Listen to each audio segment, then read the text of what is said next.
Middle east में Israel चौतरफा हमलों से घिरा हुआ है। यमन का हूती, सीरिया और इराक के प्रतिरोधी समूह, गाजा का हमास, लेबनान का हिजबुल्ला इजराइल की कमर तोड़ने में लगे हुए हैं और इन सभी के पीछे हाथ है ईरान का। लेकिन 27 सितंबर 2024 को इजराइल ने लेबनान की राजधानी बेरूत में हिजबुल्ला प्रमुख हसन नसरल्लाह को ढेर कर दिया था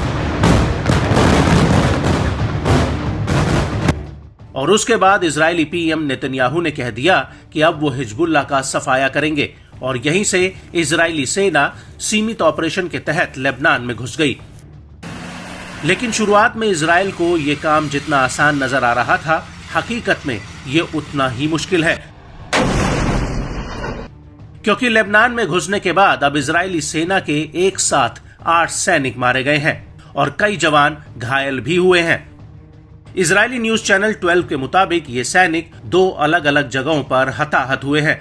इसके अलावा इगोज कमांडो यूनिट के एक अधिकारी को मिलाकर कुल 5 जवान घायल भी हुए हैं।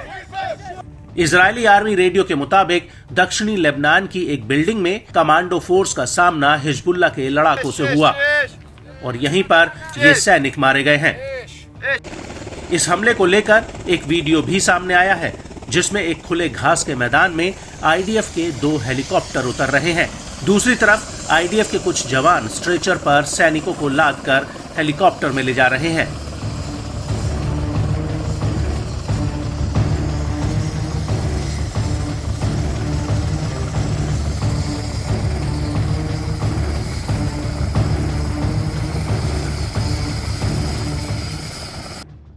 वहीं हिजबुल्ला का कहना है कि उसने गाइडेड मिसाइल से आईडीएफ के 3 मरकावा टैंकों को भी उड़ा दिया।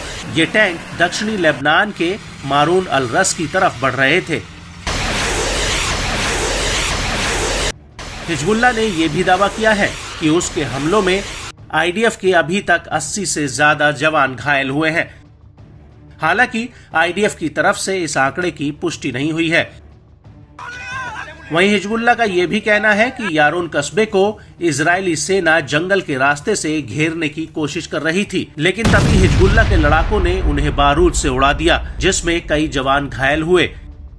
इसके अलावा जब आईडीएफ ने खालेत अल माफेर से ओडेसे में घुसने की कोशिश की तो आईडीएफ पर एक बड़ा हमला हुआ, जिसकी वजह से इजरायली सेना को पीछे हटना पड़ा। आपको बता दें कि इजरायली मीडिया ने इन हमलों को लेकर कहा कि बॉर्डर पर हिजबुल्ला से जंग के दौरान इगोज यूनिट के एक कमांडर की मौत हो गई है, जबकि 18 से ज्यादा सैनिक घायल हुए हैं और घायल सैनिकों को निकालने के लिए आईडीएफ ने करीब 4 हेलीकॉप्टर मौके पर भेजे थे।